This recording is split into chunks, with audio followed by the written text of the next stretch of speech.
بسم اللہ الرحمن الرحیم۔ رمضان المبارک جب شروع ہوتا ہے تو جنت کے دروازے کھول دیے جاتے ہیں اور جہنم کے دروازے بند کر دیے جاتے ہیں۔ رمضان المبارک جب آتا ہے تو شرکش شیاطین کو جنجیروں میں جکڑ کر قید کر دیا جاتا ہے۔ رمضان میں اللہ تعالیٰ افطار کے وقت روزانہ 10 لاکھ گنہگاروں کو جہنم سے آزاد فرماتا ہے۔ رمضان میں ہر رات اور دن میں اللہ کے یہاں سے جہنم کے قیدی چھوڑے جاتے ہیں اور ہر مسلمان کے لیے شب روز میں ایک دعا ضرور قبول ہوتی ہے۔ رمضان میں روزے دار کی منہ کی بدبو رب کے نزدیک مشک کی خوشبو سے بہتر ہے۔ رمضان المبارک میں نفل کا ثواب فرض کے برابر اور فرض کا ثواب 70 گنا بڑھا دیا جاتا ہے۔ جنت میں ایک دروازہ ہے جس کا نام ریان ہے، جس میں صرف روزے دار ہی داخل ہو کر جنت میں جائیں گے۔ مومن کی بہترین سحری کھجور ہے۔ رمضان میں روزے دار کو 2 خوشیاں ملتی ہیں، ایک افطار کے وقت اس کو خوشی ملتی ہے اور دوسری جب وہ اپنے رب سے ملاقات کرے گا تب ملے گی۔ رمضان المبارک رحمت، مغفرت اور جہنم سے نجات کا مہینہ ہے۔ رمضان مبارک میں مومن کا رزق بڑھا دیا جاتا ہے۔ رمضان المبارک میں عبادت کا ثواب بڑھا دیا جاتا ہے۔ روزے دار کا سونا عبادت ہے اور اس کی خاموشی تسبیح ہے اور اس کی دعا قبول ہوتی ہے اور اس کے گناہ معاف کر دیے جاتے ہیں۔ ہر چیز کی زکوٰۃ ہوتی ہے اور جسم کی زکوٰۃ روزہ ہے۔ رمضان کا مہینہ وہ مہینہ ہے جس میں قرآن کریم اور تمام آسمانی کتابیں نازل ہوئی ہیں۔ رمضان میں باکثرت جہنمیوں کی گردنوں کو جہنم سے آزاد کیا جاتا ہے۔ رمضان کے 3 عشرے ہیں، پہلا عشرہ رحمت کا، دوسرا عشرہ مغفرت کا اور تیسرا عشرہ جہنم سے خلاصی کا عشرہ ہے۔ رمضان مبارک میں بندے کی دعائیں باکثرت قبول کی جاتی ہیں۔ رمضان اتنا پیارا مہینہ ہے، اگر امت کو پتہ چل جائے کہ رمضان کیا چیز ہے تو وہ ضرور تمنا کرے کہ سارا سال رمضان ہی رہے۔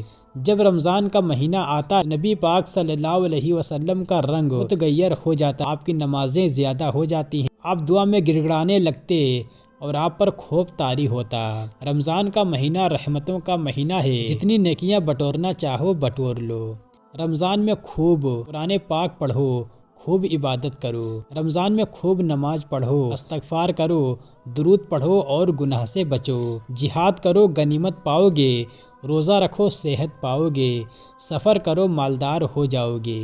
لوگ ہمیشہ نیکی پر رہیں گے جب تک وہ جلد افطار کیا کریں گے۔ دین اسلام ہمیشہ غالب رہے گا جب تک لوگ روزہ جلدی کھولا کریں گے، کیونکہ یہود اور نصارہ روزہ کھولنے میں دیر کیا کرتے ہیں۔ سحری کھایا کرو، اس لیے کہ سحری کھانے میں برکت ہے۔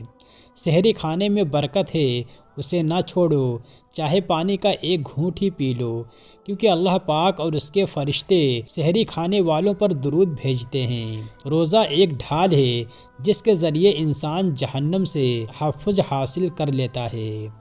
روزے دار کی منہ کی بو اللہ کے نزدیک مشک کی خوشبو سے بہتر ہے۔ جس نے رمضان کے روزے کو فرض سمجھ کر ثواب کی امید سے رکھا وہ بخش دیا جاتا ہے۔ جس نے ایمان اور اجر کی نیت سے رمضان کے روزے رکھے اور اس کی راتوں میں قیام کیا تو اس کے پچھلے گناہ معاف کر دیے جاتے ہیں۔ رمضان کی ہر رات اور دن میں اللہ کے یہاں سے جہنم کے قیدی چھوڑے جاتے ہیں اور ہر مسلمان کے لیے شب روز میں ایک دعا ضرور قبول ہوتی ہے۔ جنت کا ایک دروازہ صرف روزے دار کے لیے مخصوص ہے، اس سے روزے داروں کے سوا کوئی اور نہیں گزرے گا۔ جس شخص نے کسی روزے دار کو افطار کروایا، شخص کو بھی اتنا ہی ثواب ملے گا جتنا کہ ثواب روزے دار کے لیے ہوگا، اور روزے دار کے اپنے ثواب میں کچھ بھی کمی نہیں کی جائے گی۔ جس نے رمضان کے روزے کو فرض سمجھ کر ثواب کی امید سے رکھے وہ بخش دیا جاتا ہے۔ رمضان کی ہر رات اور دن میں اللہ کے یہاں سے جہنم کے قیدی چھوڑے جاتے ہیں۔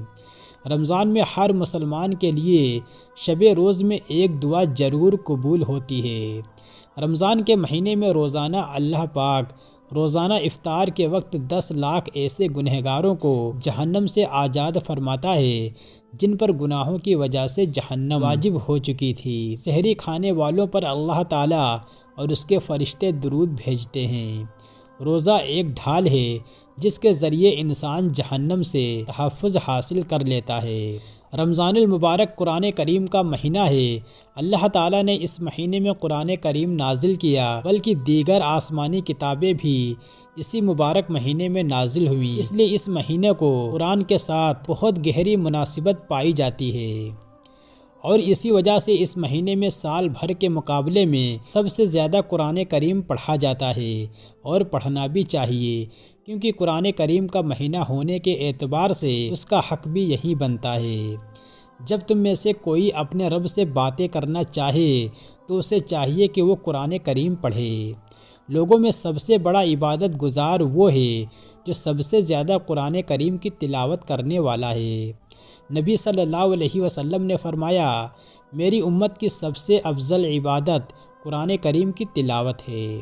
کتنے خوش نصیب ہوتے ہیں وہ لوگ جنہیں ہر سال اعتکاف کی توفیق نصیب ہوتی ہے، اور ہر سال وہ اس عظیم سعادت کو حاصل کرنے کے لیے کوشاں رہتے ہیں۔ نبی صلی اللہ علیہ وسلم نے فرمایا، بے شک روزے دار کے پاس جب تک کچھ کھایا جائے تو جب تک لوگ کھا کر فارغ نہ ہو جائیں تب تک فرشتے اس کے لیے رحمت کی دعا کرتے رہتے ہیں۔ نبی صلی اللہ علیہ وسلم نے فرمایا، ہم مسلمان کے روزوں اور اہل کتاب کے روزوں کے درمیان سحری کھانے کا فرق ہے، یعنی ہم سحری کرتے ہیں، وہ نہیں کرتے۔